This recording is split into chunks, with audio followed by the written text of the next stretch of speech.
अस्सलाम वालेकुम नाज़रीन, welcome to another video. कैसे हैं आप? मैं हूं फैज़ान और आप देख रहे हैं गारमेंट टेक्निक्स। दोस्तों, आज के इस वीडियो में मैं आपको इंतहाई इम्पोर्टेंट टॉपिक जो है वो बताने जा रहा हूं। लेकिन ये जो टॉपिक है ये है जूनियर्स के लिए, ख़ास तौर पर जो कि इनिशियल स्टेज पर काम स्टार्ट कर रहे हैं और उनको कुछ बेसिक इन्फॉर्मेशन का मालूम होना बहुत ही ज़रूरी, बहुत ही अहम है।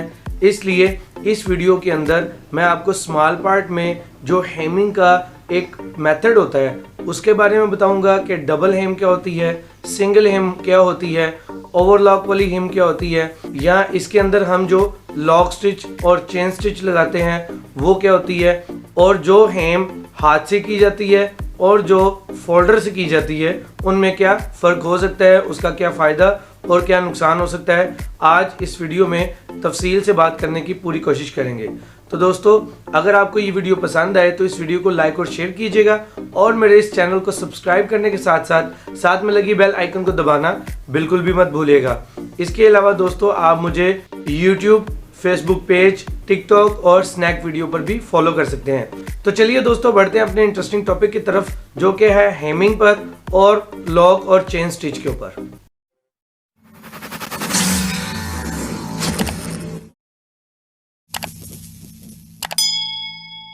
जी तो दोस्तों, कैसे हैं आप सब लोग? उम्मीद करता हूं कि आप सब लोग खैरियत से होंगे। दोस्तों, सबसे पहले हम समझते हैं कि स्मॉल पार्ट्स क्या होते हैं। स्मॉल पार्ट्स का मतलब होता है छोटे हिस्से जो कि पैंट के अंदर आपको दिखाई दे रहे होते हैं। उन छोटे हिस्सों को हम शुमार कर लेते हैं। उनमें से पहला जो हिस्सा आता है वो है कॉइन पॉकेट, फिर आता है फेसिंग, फिर पीसी लाइनिंग। उसके बाद आपके पास फ्रंट सेक्शन में दो फ्लाईज इस्तेमाल की जाती हैं जहां पर जिप लगी होती है। जो जिप वाली साइड होती है यानी जे स्टिच वाली साइड होती है वो होती है सिंगल फ्लाई वाली साइड, और जो दूसरी पैनल अटैच वाली साइड होती है वहां पर डबल फ्लाई अटैच की जाती है। तो ये जो सिंगल और डबल फ्लाई है ये भी स्मॉल पार्ट के हिस्से हैं। उसके अलावा आपके पास स्मॉल पार्ट में वेस्ट बेल्ट लूप भी आ जाती है। इसके बाद अगर आप स्मॉल पार्ट में शुमार करें तो बैक योक आ जाते हैं और बैक पॉकेट्स आ जाती हैं। ये हो गए हैं दोस्तों स्मॉल पार्ट्स। मैंने बेसिक 5 पॉकेट पैंट के ऊपर भी एक खसूसी वीडियो बनाई हुई है, मैं उसका लिंक जो है डिस्क्रिप्शन में ऐड कर दूंगा। आप उस वीडियो को देखकर तमाम बेसिक पार्ट्स के मुतालिक भी जान सकते हैं। दोस्तों, अब बात कर लेते हैं स्मॉल पार्ट में जो दो पार्ट्स हैं उनकी, यानी कॉइन पॉकेट और बैक पॉकेट। इन दोनों के हेमिंग की बात कर लेते हैं। दोस्तों, इन दोनों की हेमिंग में सिमिलरिटी होती है। आप स्टिच वाइज भी, यानी स्टिच टाइप कौन सी होगी, लॉक स्टिच होगी, चेन स्टिच होगी, या इसकी हेम पट्टी वाली ओवरलॉक के साथ होगी, यानी प्रेस पट्टी भी उसको बोलते हैं, या फिर सिंगल टर्न भी बोलते हैं। या इसके बाद जो हेम आती है वो है डबल फोल्ड हेम, उसको भी आप लॉक स्टिच या फिर चेन स्टिच से मेक कर सकते हैं। दोस्तों, सबसे पहले मैं आपको बता दूं कि आपको जो हेमिंग है क्या वो आपको सिर्फ हाथ से करनी चाहिए यानी मैनुअली करनी चाहिए, या फिर आपको उसके लिए फोल्डर का इस्तेमाल करना चाहिए। तो दोस्तों, यहाँ पर बहुत ही ख़ास बात यह है कि आपको हमेशा फोल्डर का ही इस्तेमाल करना चाहिए।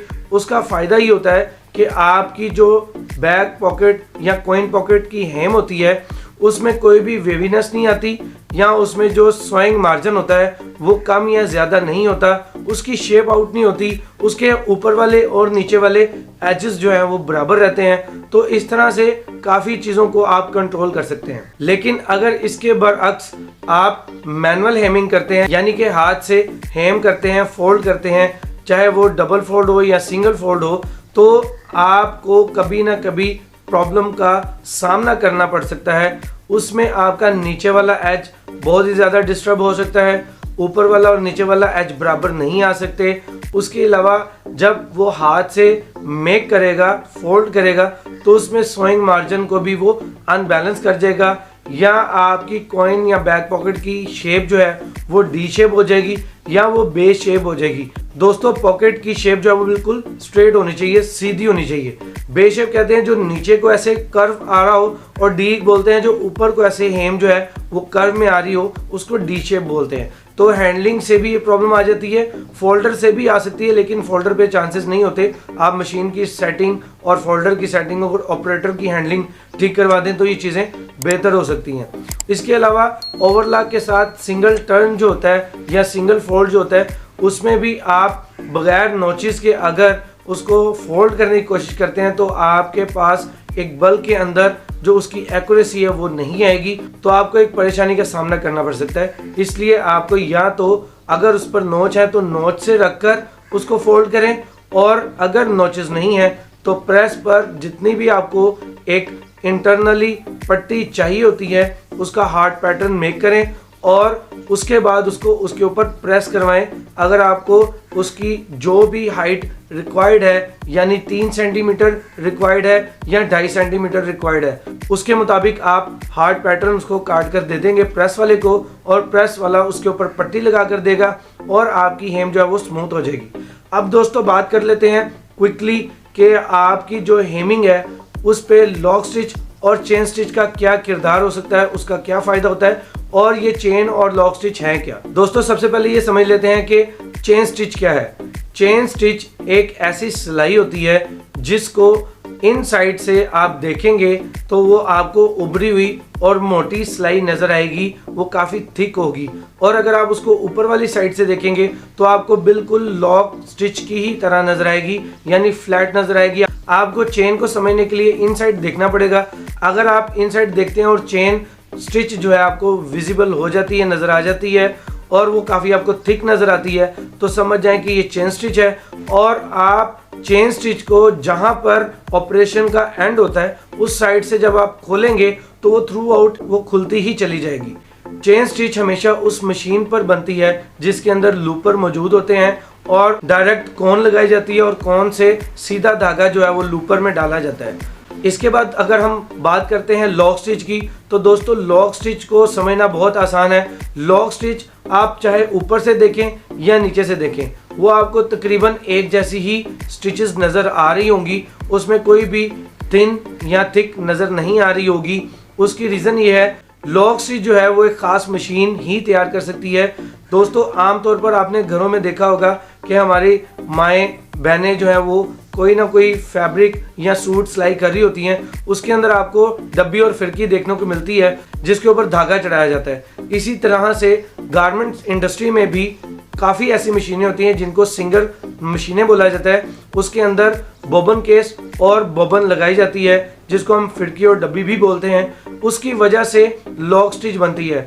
लॉक स्टिच चेन स्टिच की तरह नहीं होती, यानी चेन स्टिच थ्रू आउट खुल जाती है, और लॉक स्टिच क्योंकि एक एक टांका उसका लॉक हुआ होता है और आप उसको जितना खोलेंगे सिर्फ उतनी ही खुलेगी, यानी आपने एक ख़ास हिस्से में क्लिपर से उसको कटिंग कर दिया या उसको आपने तोड़ दिया तो ऊपर वाली साइड से भी सिर्फ उतना ही धागा खुलेगा। तो दोस्तों आपको चेन और लॉक स्टिच में भी वाज़ेह फ़र्क पता चल गया होगा। लॉक स्टिच में आपकी अगर जंप स्टिच आ जाए तो उसमें कोई ख़ास प्रॉब्लम नहीं आती, वो ज़्यादा प्रॉब्लम का बायस नहीं बनती, लेकिन वो एक फॉल्ट होता है। लेकिन अगर चेन में जंप स्टिच या स्किप स्टिच जिसको हम बोलते हैं वो आ जाती है तो वो एक जेन्युइन फॉल्ट बन सकता है और वॉशिंग के बाद वो आपको काफ़ी बुरे नताइज का भी सामना करवा सकता है। तो इसलिए उसमें आपको मोहतात रहना होगा। दोस्तों आज की इस वीडियो में मैंने आपको सिंगल हेम, डबल हेम और मैनुअल हेम और फिर फोल्डर से होने वाली तैयार होने वाली हेमिंग, उसके साथ आपको लॉक स्टिच और चेन स्टिच के बारे में मैंने बताने की कोशिश की है। उम्मीद करता हूं कि आपको आज की वीडियो पसंद आई होगी और आपको आज की इस वीडियो से कुछ ना कुछ नया जानने को मिला होगा। दोस्तों अगर आपको ये वीडियो पसंद आई हो तो इसको लाइक और शेयर कीजिएगा और मेरे इस चैनल को सब्सक्राइब करने के साथ साथ में लगी बेल आइकन को दबाना बिल्कुल भी मत भूलिएगा, ताकि आपको मेरी न्यू वीडियोस के नोटिफिकेशन बर वक्त मिलते रहें। इसके अलावा दोस्तों आप मुझे YouTube, फेसबुक पेज, टिकटॉक और स्नैक वीडियो पर भी फॉलो कर सकते हैं। तो दोस्तों मैं अब मिलूंगा आपसे इसी तरह के एक इंफॉर्मेटिव वीडियो के साथ। तब तक के लिए मुझे दीजिए इजाज़त। मैं हूं फैज़ान। अस्सलाम वालेकुम।